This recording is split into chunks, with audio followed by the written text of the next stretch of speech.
Hello? Oh. Bakit? Ha? Hindi, dali. Eh, yung anak ko lang bumili sa tindahan eh. Nasa pack pa eh. Sino? Bumili na. Teka nga! Ano ba binili? Kape. Oh, ba't na gano'n? Ba't nasa pack? Sino sumapak? Teka lang! Ay, hindi, yun pala. Pare! Bakit mo sinapak? Ay, hindi, ito nililiwanag. Hello? Ah, kala ko nakipag-away. Hindi, sige, sige na. Pare, huwag mo sapakin, anak nilang yun! Hindi, bumili pala ng kape yung anak ko. Nasa pack. Wala sa baso. Hold up to! Akin ang pera mo!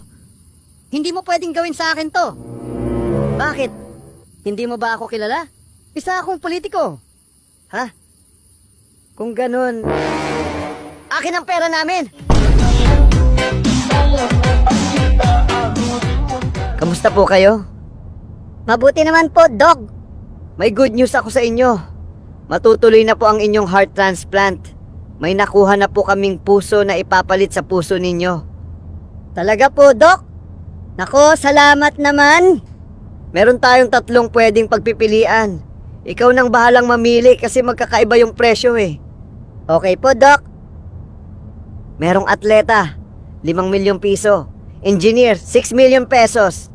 At politiko, 20 milyong piso. Teka, Doc. Ba't mas mahal yung politiko? Ganun talaga. Mahirap maghanap ng politiko na may magandang puso.